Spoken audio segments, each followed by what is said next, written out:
Good morning, everybody. It's a dog in the kennel. Another edition of Weather This Week from FingerLakes1.com. Hope you had a great weekend, everybody. A little cool out there. Temperature is going to be like in the low 70s all week, which is my kind of weather. So I hope you're all enjoying yourself, and we welcome you to the show. And a couple of my friends are in the house. Kyle Black, the general manager of Seneca Meadows, along with Mark Benjamin, who's the director of community relations for Seneca Meadows. Kyle and Mark, thanks for coming in. It's good to have you. It's good to have you aboard. And without further ado, before we get to Kyle and Mark to talk about Seneca Meadows and what's about to transpire on Wednesday night and their positions on many topics, which has been the forefront of news, not only here at Finger Lakes One, but also the Geneva Times, et cetera, et cetera. We need to spend a minute and talk about a guy that, Jimmy, can pick up that picture right there, Arnold Palmer. I mean, you talk about a guy that made professional golf to what it is today. And I was telling Mark and Kyle before I went on the air, that's why these young whippersnappers can make $1 million a week playing golf for the winning prize, I might add. Not bad if you finish 15th, by the way. You still get probably $150,000. Arnold Palmer in the 60s, and of course I'm old enough to remember when he had his resurgence, and it was Arnie's Army. And I'm sure Kyle is not as old as I am, but I'm sure he's probably read about, since he's a fine golfer in his own right. Without this guy, Arnie's Army, and the love of this guy and the people that supported him and to his dying day, he passed away yesterday, age 87, and he is solely responsible for what professional golf is today, because as you all can remember, if you're as my age, around the 60, 70-year-old scenario, as I'm 71, there was a whippersnapper coming out of Columbus, Ohio named Jack Nicklaus. He was a big guy back then. He's, and he started beating up old Arnie, and they hated him, hated Jack Nicklaus when he started beating old Arnie. And then, of course, they became friends, and the rest is history. But it's hard to fathom another individual in the world of golf ever that has made such a significant impact as Arnold Palmer did. So sort of sad news, 87, and kind of shameful, and kind of, Kyle, you're a golfer, and certainly I know that before we get to the topics of Seneca Meadows, it's a name that is just connected to the popularity of the game. Absolutely. He transcended. Exactly. He transcended the game between himself and Jack Nicklaus.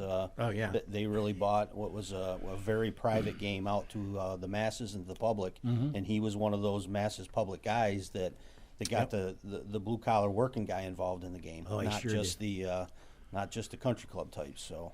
Well, let's get to, we got a lot to talk about. Kyle Black and Mark Benjamin are with me for the next half hour. Kyle, though, no certainty or no major surprise, the battle of the town board versus Seneca Meadows relative to potentially a passage of a law, Local Law 7. Let's talk about the permit scenario. I'm reading about the permit was delayed by the town board. There was rumors that you guys held back requesting a permit application, a continuation. Explain to our viewers what's going on with the permit scenario. So Harold, we actually applied for our 10-year permit renewal back in March, long before the local law number 7 even came on the books. It's a process. It's a process that normally the state handles. The DAC has committed to a public hearing, a public meeting at the time with which they deem our application complete. But that process does take time. They've asked us to do some things and basically bring some of the things that remember our current permit was fashioned back in 07. Right. So we're almost 9 years into that permit. Regulations change, some things at our site have changed, and they've asked us to bring those things into the new permit application. So we have been extending along the time frames and working with the DEC.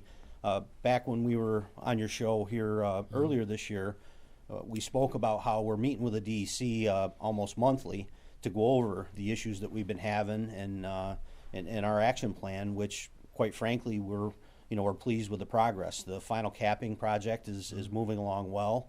The odors have come under control. We still have some times that the odors are getting off here and there, but for the most part, it's in a much better place than it was back this winter. And executing that plan with the with the DEC's approval was key in doing that. So we haven't really we haven't asked them to put it on the shelf. What we've been doing is working on getting all of our information together to get that in front of them in order to get a complete application to keep the process going. And of course, you talked about the capping program relative to reducing the odor, potentiality of the odor. Explain a little further what that is and what you're actually doing, and when do you expect that to be completed? So what we committed to this year, which is kind of unprecedented for us, we switched our design to a geomembrane cap, which is a much more efficient cap to put on the landfill once it's completed. So the western landfill, which is where the majority of our odor issues have been coming from, we're putting about 50 acres of cap on that landfill using geomembrane, which we had to get that approved from the DEC. It was a change and an actual design change, and a design that they had to review. Even though it was a better design, they still have to go through the process of checking crossing T's and dotting I's. So we received that approval here finally in August, and we've got our contractor out there. They're proceeding, putting down 1 acre, 2 acres a day, and hopefully by the end of October, early November, everybody will see the cap on most of the western landfill, and those those bedeviling odors that we've had after operational hours will be a thing of the past, hopefully. Well, that's good news, and certainly Kyle Black and Mark Benjamin for Seneca Meadows joining us here on Weber This Week on a Monday morning. Hope you all had a nice weekend. Kyle, let's talk about Wednesday. A big meeting was originally scheduled as a public hearing, and now I understand it's a forum. And what will transpire, what you believe will transpire on Wednesday night? I know it's supposed to be a fairly good turnout. Yeah, I believe what you're going to see is a lot of what you've seen to date at the forums that Supervisor Lazaro has brought to the table. To his credit, he's had 2 forums. Most of the forum time has been related to us. So there's been quite a bit of back and forth about where the public stands on the landfill, and obviously where we stand and where our people and that work for us, the 75 hardworking people and that rely on the landfill, where they stand with it, as well as businesses. There's many businesses that we support in this area that would also be hurt very bad if and when that time comes when the landfill does close. So the way I understand it, it's going to be another public forum. Supervisor Lazaro said 6 to 10. I don't know if they're going to limit speakers, but we'll be there with our people supporting, obviously, their views on local law number 7, which local law number 7 isn't just about us, and I think that's what the board's trying to get out of this. There's actually local law number 7 has potential wide-reaching effects on many businesses, not to mention the precedents that it sets that a town's taken penal code to utilize the ability to push a business out of being. So it's a concerning law. I know certainly we talked in this show about the attitude of the 75 employees that go to work every day for your company and that earn a paycheck and support area businesses and buy groceries, pay rent, pay the mortgage. Without knowing and understanding what everybody's thinking out there that work for you indirectly, what is their feeling about what's been transpiring the last several months? Do they get a little queasy about the prospect of the town shutting down Seneca Meadows? Are they worried about their jobs? Obviously, they probably are. What is their general reaction to what's been taking place? I know that has to hit home with them. It does. It does, Harold. I mean, we have we have daily safety huddles and we have weekly safety meetings that I take that I take part in, and that's a big topic, and unfortunately been a big topic for the on and off for the most of this summer, and they are very worried about that. They have a good place to work that provides a good earning wage. Better than half of our employees live in the towns of Seneca Falls and towns of Waterloo. They're taxpayers there. They're concerned with the unprecedented move that this town has taken to their business partner that has been a good business partner with them for many, many years. So And look at, those are the people that are in there doing it on a daily basis. They know we do it right. They know we're in compliance. They know all those things. So, they're very concerned about that, and they're very concerned about people saying, well, you got 7 years, find another job. Well, that's some pretty harsh things to talk to people about. So they're very concerned about this, this local law, and they hope that the town board continues down the path of working through the host community agreement that we've started to iron these things out. Look, we always are going to do the right thing. We always will do the right thing. And we just need we need the time and the ability to show and prove that. And I think over the years we've always done that. And that's all we've ever asked for. Yeah, and I think it's important that we objectively look at the issue and not be one-sided either way, in my view. I think the process, and Greg Lazaro is to be credited with trying to hold enough meetings to get people's views.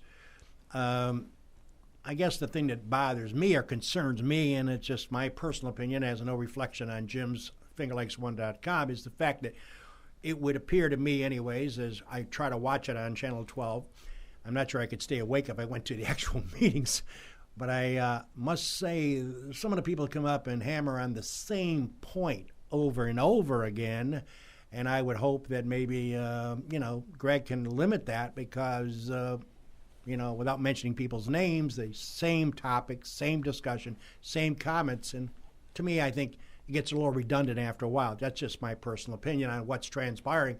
And certainly I hope and pray that Seneca Meadows and the town board can come to some sort of agreement that's good for both sides. Agreements should not be one-sided in any event. And it should not be advantage Kyle Black and Seneca Meadows or Mark Benjamin.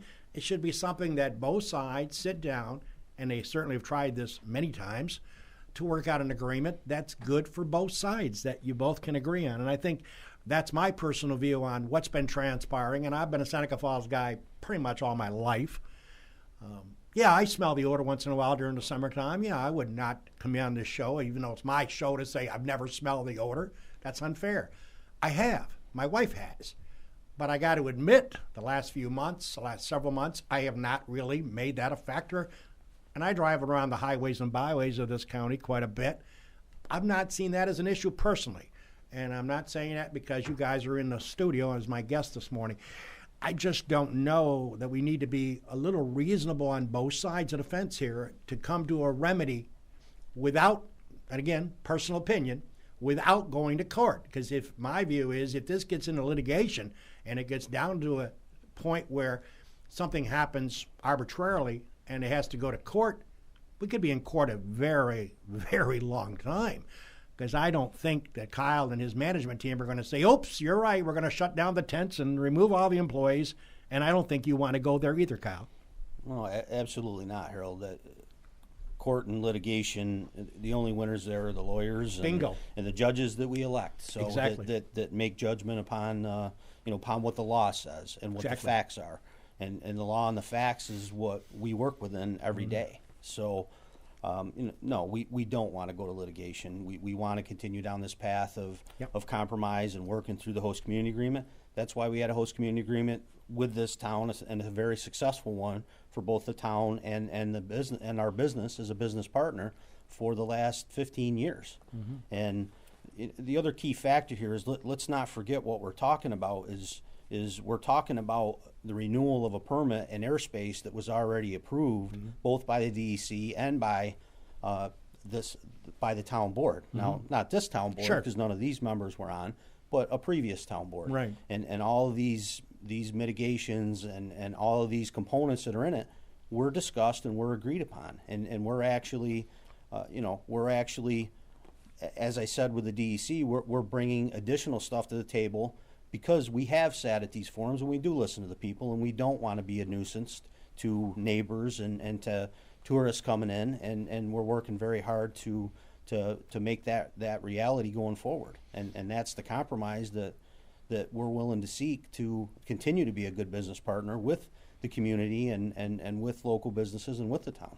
Well, one thing that I've noticed, having met Mark Benjamin some time ago and become close friends with Mark, in the fact is Mark, you have the proud distinction of understanding and getting information or getting requests for help from various organizations throughout the county and around. And you and Seneca Meadows have approved many donations to many good causes. And you told me one day at Red's having lunch with you that you're glad to do it and you're glad your company does it and you help out a lot of people. Talk a little bit about your role and what you've been doing recently as far as helping out various organizations.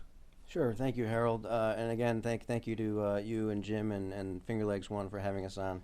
It's such a pleasure to be here. So we've been working on, we're always busy working on and helping out folks in the community. But I just want to clarify that our number one job is to Kyle's point, we have a strong team, and our number one job is protecting the environment, and we have a strong team doing that, and we're working hard every day to make sure that happens. But back to your question, we've got a couple dinners coming up that we're underwriting. The National Women's Hall of Fame is coming up October 1st down at the historic Pump House. That's been recently renovated by some local residents, and they're inviting folks in for a nice fundraising dinner there. Also on October 1st, it's a busy night, Kiwanis is holding a roast, and I don't know if you have attended any of their roasts in the past. I have, yeah. And you can probably attest to they're just a fun time. And everyone's a good sport. Yeah. And so October 1st, they'll be roasting our former police chief, Fred Capozzi. Oh, dear. And so we'll have a wonderful evening as well at another dinner we're underwriting. We're also, fall sports season is underway, and we're also helping out a number of different programs there as well. So, again, really super busy, and I'm glad that we can reach out to folks and help. Well, there's a lot of material on Fred Capozzi. They just take some shots at the Yankees. Oh, by the way, they're dead. I predicted this, by the way. Jim has it on tape. 5 weeks ago, I sat here on this chair looking at this camera saying, they're dead. They're out of here. Goodbye. Next door. And, oh, by the way, they're dead. A lot of young kids, but they're dead. So, Yankee fans, Fred Capozzi, wish you well on your roast. And it's just too bad that I didn't know about this sooner. I got a lot of material. I used to be my neighbor, by the way, on Green Street. Hey, it's time to pay some bills, and these guys also pay for this show as well. So let's take a time out and run through our spots, come back and talk to Kyle Black and Mark Benjamin here on the Weber This Week show.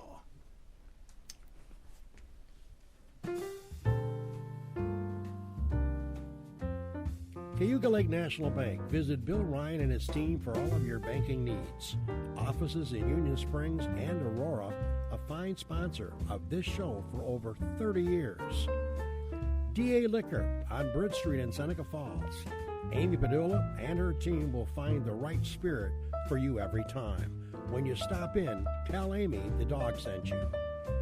Steve Wadhams and Wadhams Enterprises, your local employer of choice. Proud supporter of Weber This Week and local athletics. Fill out an application at wadhams.com. The Gould Hotel welcomes you to come out and enjoy the revitalization of this historic downtown Seneca Falls landmark. Every Wednesday is Ladies' Night with special price drinks and half-priced appetizers. Learn more at thegouldhotel.com. The Omen Theater on William Street in Lyons. See what's playing this week at omentheater.com. Located off New York State Thruway Exit 41, the McGee Diner has earned their reputation as a popular family restaurant, serving country, fresh, home-cooked meals daily. Stop in for breakfast, lunch, or dinner, and check out their menu at mcgeediner.com. Live, laugh, and eat well. It's the Italian way. It's also the Cicino's way. It's time to get connected. Cicino's is now offering online web ordering. Located on Main Street in Waterloo, 401 Exchange Street in Geneva. Place your order today at Cicinos.com. Del Lago Resort and Casino will feature a luxurious 205-room hotel, several restaurants ranging from casual to fine dining, and a 2,500-capacity entertainment venue called The Vine. The casino will have 2,000 slot machines, 75 table games, and 10 poker tables. Visit www.dellagoresort.com. Seneca Meadows is an award-winning company that has earned a reputation of going above and beyond to protect the environment and support their community. As an EPA inspector once said, their operation is head and shoulders above the rest. The Seneca Falls Country Club, awesome 18-hole layout, open to the public, and a 12-month payment plan for members. Check out SenecaFallsCountryClub.com. And the Newark Pilots of the Perfect Game Collegiate Baseball League, a minor league team with a major league ballpark. Season ticket packages available at NewarkPilots.com. And the Wilson Press in Seneca Falls. My good pal Rich Rickey and his team can handle all of your printing and mailing needs. Visit them online at wpress.com. Rich Rickey and Wilson Press, a fine sponsor of Weber This Week.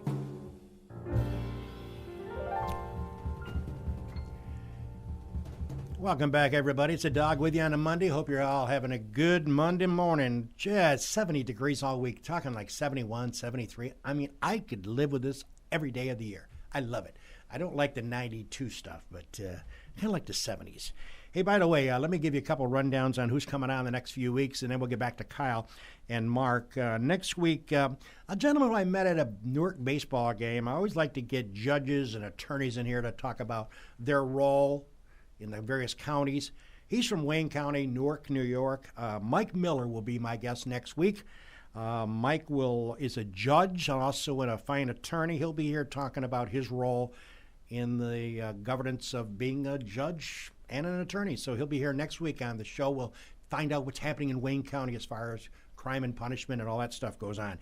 And then on 10/10, October the 10th, Del Lago just was shown as a great sponsor of our show. James Rafferty just got hired by Jeff Babinski, the Executive Vice President General Manager. He's going to be the marketing guru of Del Lago. Think he's qualified? He's worked in 22 casinos in 8 states. Wow. So this guy obviously has got some marketing background. 22 casinos in 8 states. James Rafferty, along with Jeff Babinski, will be here on the 10th of October. Then the 17th, we'll have Menzo Case and Katie McIntyre. Oh, Katie's one of my favorite people. They'll be in showing us some flicks of the new Generations Bank, the new teller stuff. You just push buttons. And you know what? I'm an old dog. I like people waiting on me, face-to-face, Mark. Kyle, even the old dog could figure that out by pushing the button, and it tells you what to do, where to put the check. Jimmy, the technological dog has come on. At age 71 and a half, I was amazed that I went to Generations Bank, and I did exactly when you push the button, a lady comes on the screen and tells me what to do. So kudos to Menzo and to Katie McIntyre. They'll be here showing pictures and telling me how technologically sound I become since I've invested in New Generations Bank. I always like talking to people, 4 feet away, but it was kind of neat. I went through the other day, cashed a check, and it wasn't that hard. And the check went through. That's even more amazing. Kyle, let's talk about Kyle Black and Mark Benjamin have been kind enough to join us today, and they got some busy schedules, so it's nice to carve out 30 minutes to come down and do the show, actually an hour when they get here.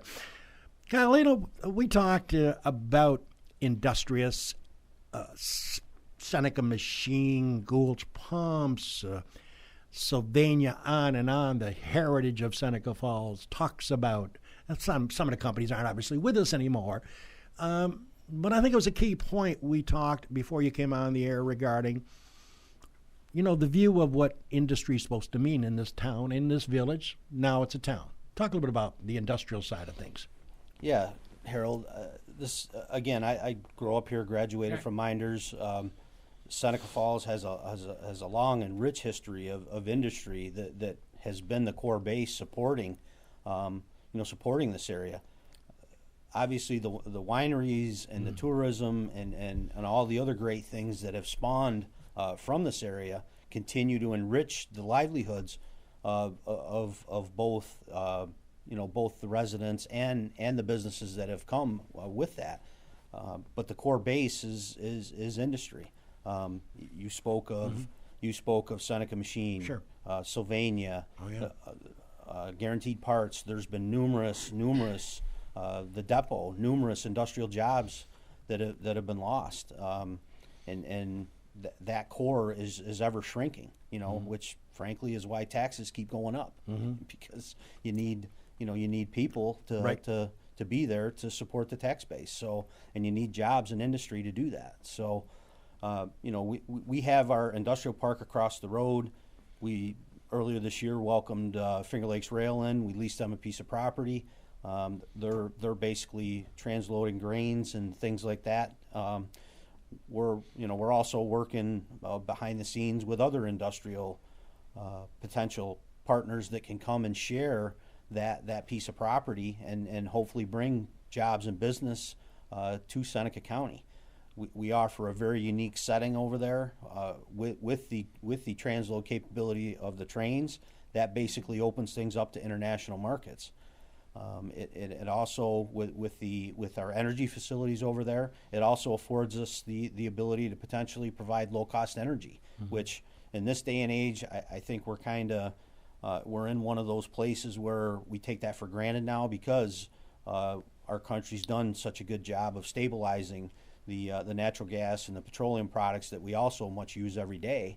However, that's not going to last forever, and the resource that we have over there with the landfill gas will last a very long time. So we're always looking to bring additional partners in. That's the largest chunk of M1 industrial zoning left in the town of Seneca Falls that could potentially maintain those types of jobs. And without the town having to go out and rezone and go through the processes to do that. So we see it as a very attractive asset to both both the community and to ourselves to be able to continue to be a long-term partner with the community, because the bottom line is we're not going anywhere. We're going to be there a long time. Right. Going to generate gas a long time. Our energy partner there, ARIA, has invested in the second phase of Seneca Energy 2, which was converting 3,000 SCFM of gas to pipeline quality.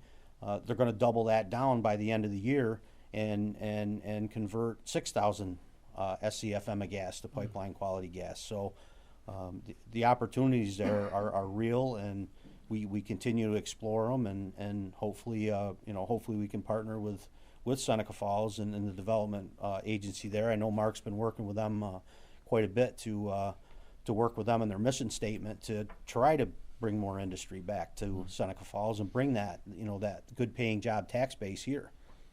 Well, it certainly is. We're almost out of time. It's amazing how fast the show goes. It's certainly amazing to me that we continue to talk Seneca Meadows, Local Law 7, whether it'll be passed, whether it won't be passed. Again, I'm just hoping as the moderator of this show that we come to an agreement that's good for both sides, that's agreeable to both sides, that we somehow move on. It just strikes me as a dark cloud over us, and until we get it resolved. And I'm not saying Seneca Meadows should have the advantage, so please don't call up and say that I'm trying to side with Seneca Meadows. I'm just saying it should be an agreement between both parties that some points are good for one side and some points for the other side. At least it comes out to somewhat even. And I guess that's part of negotiations and part of the right thing to do. So I'm just hoping and praying that Mark and that Kyle, as we come on, you guys come on the show in another couple of months, give us updates as we would have you back, obviously. It's important to me to bring this to resolution one way, get this thing done so you guys can move on, and you might get more than 3 hours sleep a night. It'd be kind of nice. So I'm pulling for that. Absolutely, as we are as well, Harold. It's been 9 long months now. It seems like we were just here in the spring talking with you, and here we are yet in the early fall. So we love talking to you. We'll continue to talk to you because and the community, because we feel we are an asset to the community, an asset to this town, and we want to continue that way for a long, long time with our people and with our capabilities. And by the way, if Kyle DeBlack didn't have all these problems, he'd be probably a 2 handicapper. I played golf with him. He invited me to play in their tournament down there. Oh my God, it was chamber tournament, right, Mark? That's correct. Oh my God, he hits the ball a mile. but he's on the phone 75% of the time. The poor guy can't even play a round of golf. Everybody's calling him. I wonder if he was trying to get a takeout from KFC. He's walking on a fairway, hitting his drive 260 yards out there. So he got a nice game. I love to have that swing. He hits it a mile in the air, and he can kill it. We had a good time, by the way. Thank you for the invite. It was fun to play with you guys. We had a lot of laughs. Hope to do it again. And I love your ball, by the way. People are still talking about that. All right. So, again, I hope that steady heads will prevail in this issue, and certainly I wish the best for the town, and I wish the best for Seneca Meadows, and hopefully some resolution can be made sooner than later. So thanks to Kyle Black and Mark Benjamin for joining me. Thanks, guys. Thanks, Harold. Appreciate Thank you you, having us. And we'll have you back before the year is out. We'll get a continuation. So, hey, by the way, I'm always picking on SU and that program for football. I always like to give credit where credit is due. They were 4-point underdogs at the tea time of that game against Connecticut. They easily win against Connecticut. Now they got Notre Dame Saturday, right, Jimmy? Is that national television? Going to be national TV? Noon. Nice, noon. And that's going to be in New Jersey, right? Madeline. So the Meadowlands, Syracuse, and of course I always never been a Bills fan for 55 years. I've been telling you this forever. I got to give credit to the Bills. They won a game yesterday. They beat up on Arizona. Kind of surprising, even with Watkins on the sideline. So credit that. And I'm not just one-sided about all my commentaries. I like to give credit where credit is due. So to you Bills fans, congratulations. And by the way, don't forget, all right, tonight, 9 o'clock, Ali versus Frazier. This is going to be a classic battle. I've never looked forward to an event in my life like tonight. 110 million people expected to watch tonight. 110 million. They get 120 million for the Super Bowl. So I don't know who's going to win it. It'll be interesting to watch it, though. I just hope Lester Holt does his job as a moderator. He's a good guy. I hope he does his job about if somebody makes some stupid statement, back it up with facts. All right, for Kyle Black, Mark Benjamin, and owner and director of this show, Jim Senecrobe, this is the dog bidding you farewell. Have a great week, everybody. Next week, Mike Miller from good old Wayne County. Take care, everybody.